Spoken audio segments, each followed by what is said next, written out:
Long ago, named Stephen. For many years, King Stephen and his queen wished and wished for a child. At last, their wish came true.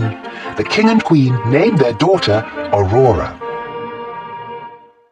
A great feast was planned to celebrate the birth of the new princess. Everyone in the kingdom came to the feast. King Hubert arrived with his son, Prince Philip. The two kings decided that one day Philip and Aurora would marry. That way our kingdoms will always be united, King Hubert told his son. 3 good fairies came to the feast. Each had a special gift for the princess. Flora waved her wand. I give you the gift of beauty. My gift shall be the gift of song, said Fauna. And my gift, began Merryweather.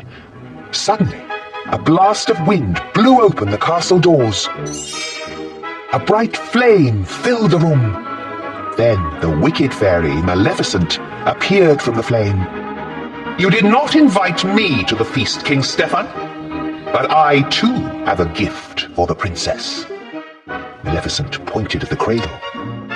Before the sun sets on her 16th birthday, the princess will prick her finger on the spindle of a spinning wheel, and she will die. Seize that creature, shouted the king, but Maleficent disappeared in a cloud of smoke. Luckily, Merryweather still had her magical gift to give. The good fairy could not undo the evil spell, but she could soften it. Merryweather waved her wand. Sweet Aurora, she said, not in death, but just in sleep, the fateful prophecy you'll keep. From this slumber you shall wake, when true love's kiss the spell shall break. King Stephen had all the spinning wheels in the kingdom burned. If there are no spinning wheels, he told the queen, our daughter will be safe from harm. The 3 fairies knew Aurora still wasn't safe. Flora had an idea. The fairies would secretly raise the princess themselves in a cottage in the woods. And no magic, Flora told the others. Then Maleficent will never be able to find us. The fairies explained their plan to the king and queen. Reluctantly, the king and queen agreed. That night, 3 peasant women left the castle with a small bundle. The 3 women arrived at a cottage nestled deep in the forest. We must never call her Princess Aurora, Flora told the others. Her new name is Briar Rose. 16 happy years passed.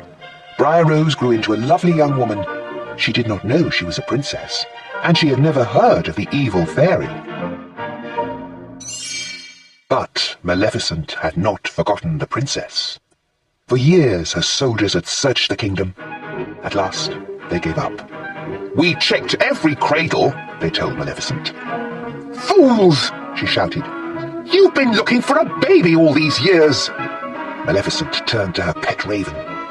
You are my last hope. Search for a maid of 16 with hair of gold. Go, and do not fail me. The raven flew off into the night. The next day was Briar Rose's 16th birthday. The fairies wanted to surprise her with a party, so they sent her out of the cottage. We need berries, Fauna said. Lots of berries, added Flora. Don't hurry back, called Merryweather. The fairies set to work. Flora made a dress, Fauna baked a cake. This dress looks awful, declared Merryweather. The fairies needed a little magic. Meanwhile, Briar Rose was singing to the forest animals. She told them all about a prince she had met in her dreams. Nearby, Prince Philip was riding his horse. When he heard Briar Rose singing, the prince couldn't resist joining in. For a little while they sang and danced together. What is your name? Prince Philip asked. Why, it's... Just then, Briar Rose remembered that she was not allowed to talk to strangers. I have to go, she said quickly. When will I see you again? Asked the prince. He'd already fallen in love with Briar Rose. Tonight. I live in the cottage in the glen, she called as she hurried away. Back at the cottage, Fauna had fetched their magic wands. She waved her wand.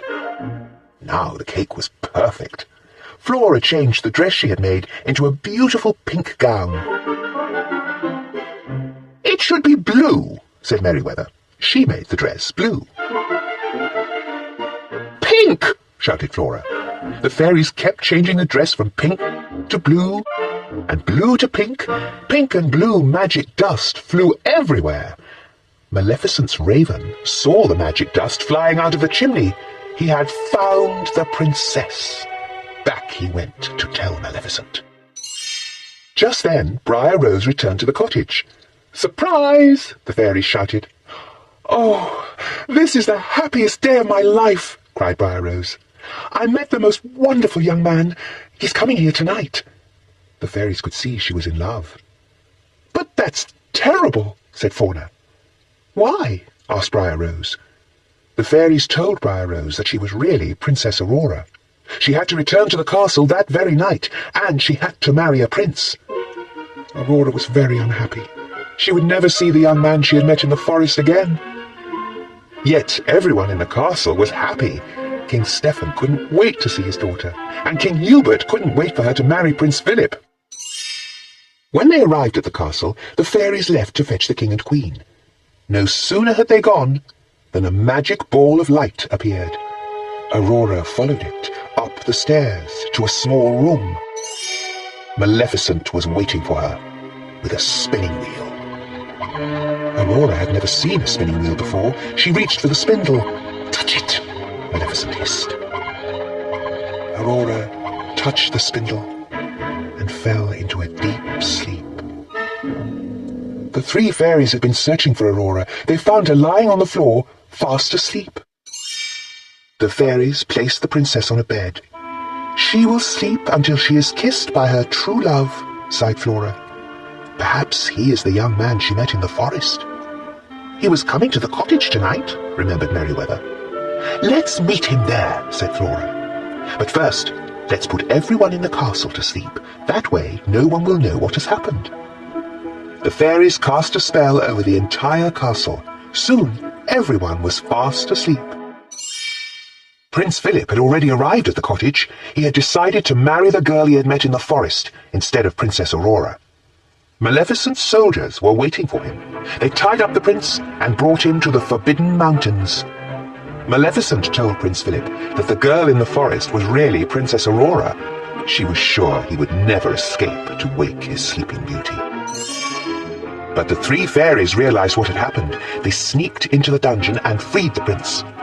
"Take this magic sword and shield to protect you," said Merryweather. The prince set off to rescue the princess. Maleficent tried to stop him. She raised an enormous hedge of thorns around King Stephen's castle.